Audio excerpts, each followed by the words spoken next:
Fala pessoal, bom dia, tudo bem? Bom sábado a todos. Passando por aqui para mais uma reflexão, mas hoje sobre política, né? Nós estamos vivendo aí os últimos dias antes da eleição, tá meio tenso, o pessoal aí tá indo para a reta final, a disputa está sendo acirrada e a discussão está em todos os lados, né? Ontem, conversando com uma pessoa, deixei meu carro para fazer uma manutenção. E aí eu percebi que esse mecânico ele sabe que eu sou de direita conservadora e ele começou a fazer umas cutucadas, né? Dar umas cutucadas de leve. E eu naquele momento eu não estava afim de discutir política, eu estava na minha, estava vendo outras coisas, inclusive estava estudando pelo celular, mas aí eu percebi que ele passava e fazia uma brincadeira, dava uma cutucada, até no momento que eu falei assim, peraí, você está querendo falar alguma coisa, vamos dialogar, né? E foi bem interessante porque a gente começou a falar sobre política e expandir um pouco as nossas ideias, né?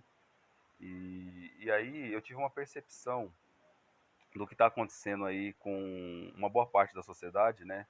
Hoje nós temos aí, segundo as pesquisas, meio 50-50 aí, 50 Lula, 50 Bolsonaro, então nós estamos aí uma nação dividida em relação à escolha do presidente. Bom, a percepção que eu tive é que as pessoas, uma boa parte da sociedade, essas que estão apoiando o Lula, não são todos, tá? Mas uma boa parte, não importa o argumento que você coloca na mesa, não importa as provas que você coloca na mesa, eles sempre vão vir com um argumento, aquela filosofia da Chiquinha, sabe a Chiquinha do seriado Chaves? Aquele seriado que a gente cresceu assistindo lá na nossa casa e tal. Qual era a filosofia da Chiquinha? A Chiquinha, e tem um episódio interessante, estava lembrando disso.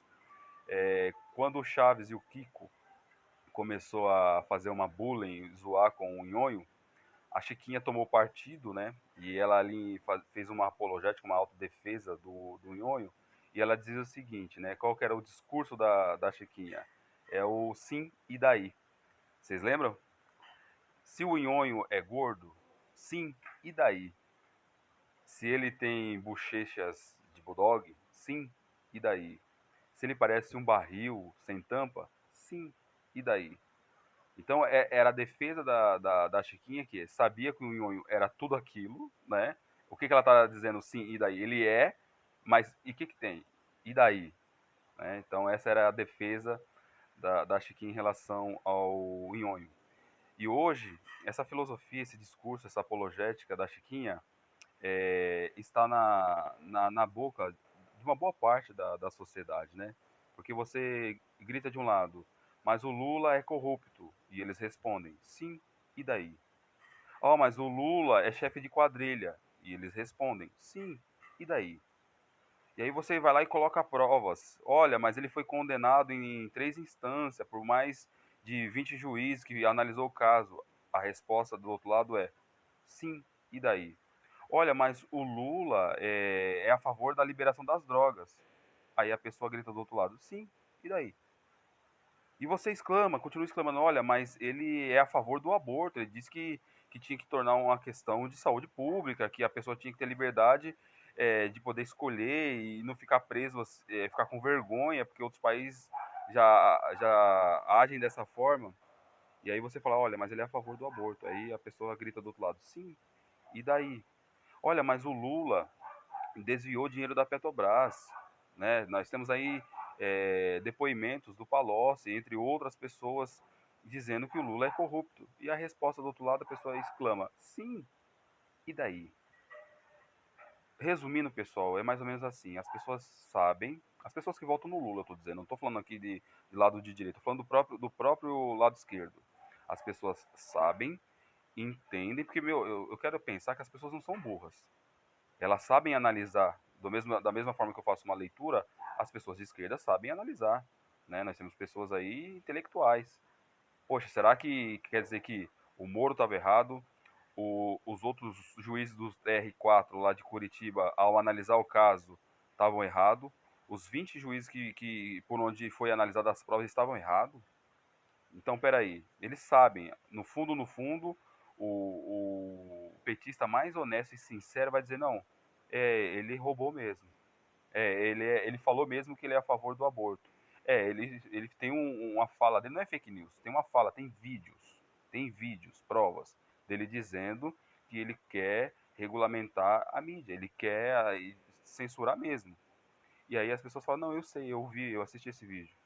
Mas a resposta é sim, e daí? Então é com esse discurso do sim, e daí, que as pessoas estão pensando em votar, algumas já decidiram vão votar no Lula, até aí, como eu disse, gente, país democrático é assim mesmo. Mas esse discurso do sim e daí, não importa o que ele fez, será que não? Será que isso não fere a nossa dignidade, a nossa honra? Né? É por isso que os países lá fora, ao comentarem sobre o Brasil, vem com o discurso: o Brasil é o país do carnaval, é o país do futebol, é o país do oba-oba, é o país do Tom Jobim, né, Garota de Ipanema, tipo assim, praia. Não é um país levado a sério. Porque um país que quer ser levado a sério, ele tem que prender os bandidos, os corruptos, os chefes de quadrilha, porque por bem menos, por pouca coisa, outras pessoas são presas. Talvez até com provas infundadas, são presas. Mas agora nós estamos diante de um ex-presidiário, ladrão, corrupto, que foi acusado, mas por manobras do Supremo, em especial do Fachin, para poder privilegiar, porque é mais ou menos assim, pessoal, vamos ser honestos. Em 2018, quando o Bolsonaro estava aí disputando as eleições, quem era o candidato para disputar com o Bolsonaro? Não era o Haddad? O Haddad não tem força. O Haddad conseguiu ser o pior prefeito de São Paulo. O pior. Pior do que a Erundina, pior do que o Pita. Lembra do Pita lá, que o Paulo Maluf fez totalmente aí uma campanha para ele? Vote no Pita. Se ele não for um grande prefeito, nunca vota em mim. Nunca mais ninguém votou nele mesmo, né?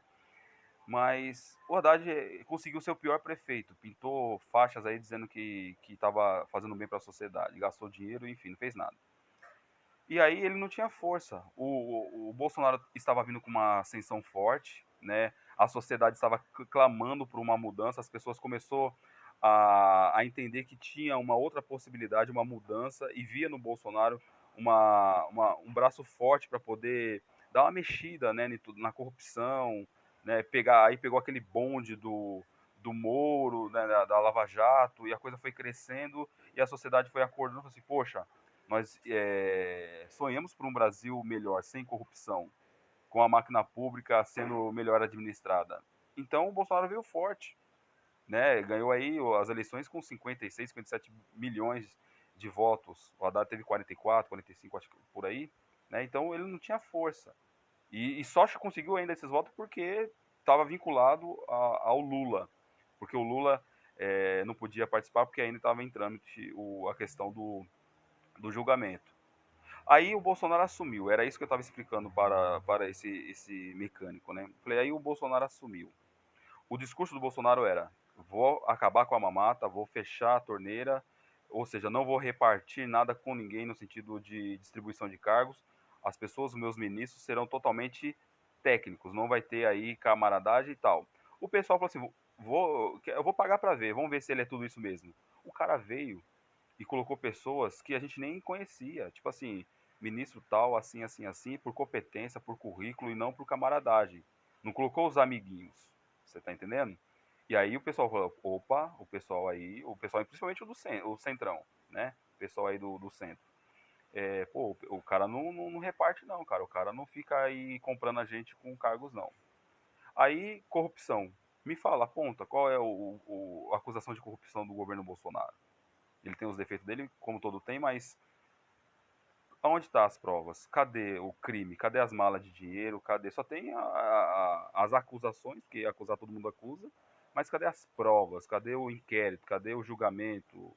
Até hoje eu não vi o Bolsonaro nem no banco de réus para ser julgado. Você está entendendo? E aí o pessoal começou a perceber assim, com esse cara a gente não vai ganhar nada não. A gente não vai conseguir aí manter a nossa mamata não. Não vai ter leitinho para todo mundo não. Então a gente tem que fazer alguma coisa. Aí olha para um lado, quem pode concorrer com o Bolsonaro? O Haddad? Não. Geraldo Alckmin, que conseguiu ser um dos piores governadores de São Paulo? Também não. O Traíra Dória não tem força. O Dória conseguiu ser um dos piores políticos que eu já vi, assim, que eu pude presenciar. Também não. Ah, vamos pegar do pessoal. Boulos? Não tem. Quem que pode concorrer com o Bolsonaro? Isso é a pergunta que todos da oposição e aqueles que de alguma forma eram privilegiados pela administração do PT. Essa é a pergunta que eles fizeram e a gente não para analisar. É o seguinte, quem pode concorrer com o Bolsonaro? Surgiu um nome. O único que ainda que tem popularidade, apesar de estar preso, é o Lula. Só que o Lula, pela o tal da ficha da lei da ficha limpa, ele não pode concorrer. Então nós vamos ter que fazer uma manobra jurídica. Pessoal, vamos raciocinar um pouco, né? Vamos fazer uma manobra jurídica, vamos dar um jeitinho aí. Vamos, ah, não, mas as pessoas vão criticar, deixa as pessoas criticarem, vão falar, vão espumar, mas nós somos o Supremo. Quem pode contra nós? Eles vão recorrer para quem? Eles vão criticar, mas o brasileiro tem memória fraca, eles se submetem, vão espumar porque vai ter o pessoal da direita, vai ter um pessoal aí dos blogs, do Twitter, do Facebook, ou do Instagram, vão criticar, mas a gente aguenta a pressão. Não, Faquinha, mas se fizer isso aí vai ser muito na cara. Mas fica tranquilo, as pessoas esquecem. Ninguém fala do Faquinha, cara, mais. As pessoas esquecem. Mas foi o Faquinha que com uma manobra jurídica encabeçou, arquitetou, né, é o autor intelectual dessa questão.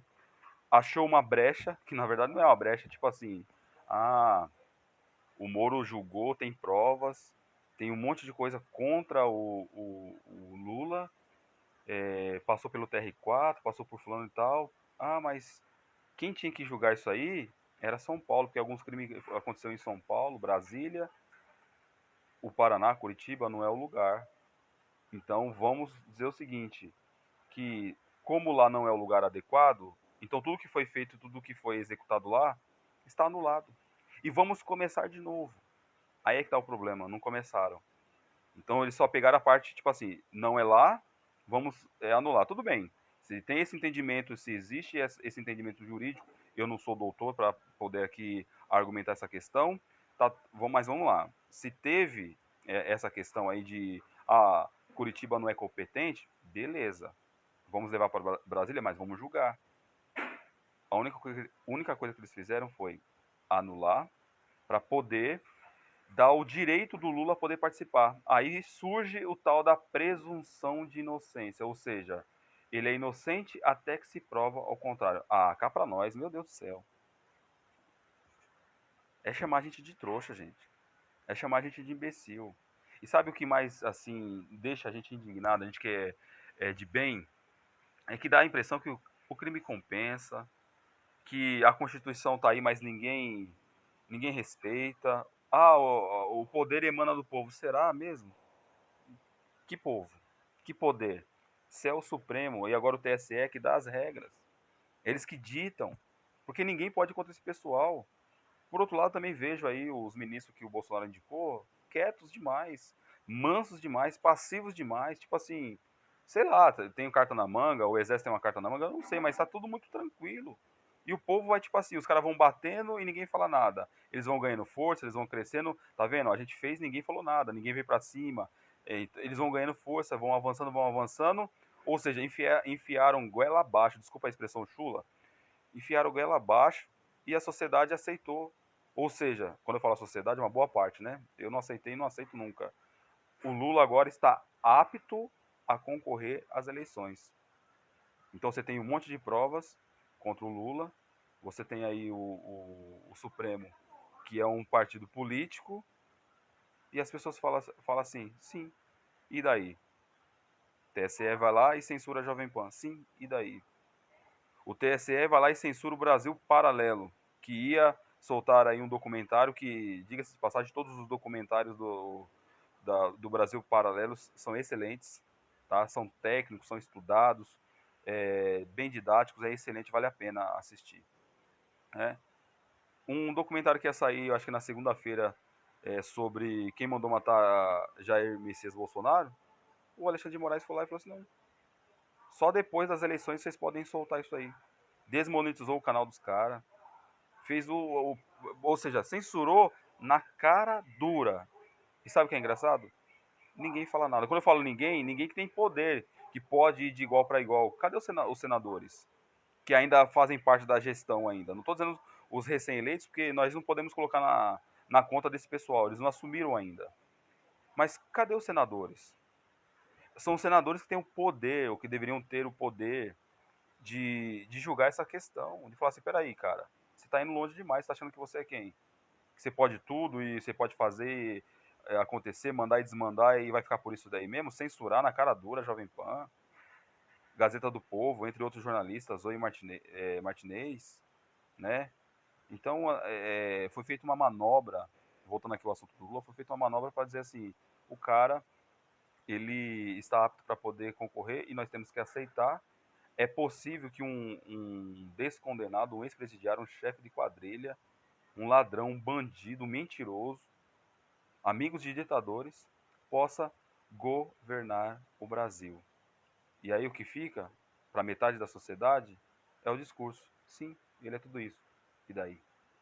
Eu encerro esse vídeo dizendo para você, pense bem, nós não devemos pensar só na gente, só em mim. Ah, o que eu volto a dizer, tem coisas que no Bolsonaro que eu não gosto, mas na balança do caráter, na balança aí dos conceitos, dos valores de família, do cristianismo, é o que mais está alinhado com aquilo que eu creio, com aquilo que eu defendo. Eu não vou apoiar jamais, e só colocando um adendo aqui, ministro do Supremo, que tinha peso, que agora está aposentado, ele disse, em alto e bom tom, eu como juiz jamais, jamais poderia votar em alguém que foi condenado em 3 instâncias. Não sou eu que estou dizendo, eu sou leigo, mas é um juiz da alta corte, do Supremo, que está dizendo isso daí. Não sou eu que estou dizendo. E aí a gente vem aqui, o pessoal mais simples, o pessoal mais leigo, ah não, o Lula é inocente. Inocente? Ele é bandido. Mas o seu discurso é, e daí? Fica atento no próximo vídeo, pessoal. Estou criando o meu canal aí com o nome Na Lata. Eu vou falar sobre questões da política, da religião, da minha fé, né? Assuntos aí pertinentes que estão mais em alta aí na mídia. E eu gostaria muito que você compartilhasse, que você me ajudasse aí a divulgar. E se você gostar dos vídeos, que você pudesse compartilhar, comentar, sugerir sobre temas, né? Mandar também reportagem, o que você quiser, vai ser aberto para opinião a favor e contra, bem democrático, mas que tenha respeito, tá bom, pessoal? Ótimo final de semana para você, vamos para frente e tire da sua boca o discurso do e daí, tá bom, pessoal? Forte abraço, até o próximo vídeo, se assim Deus permitir.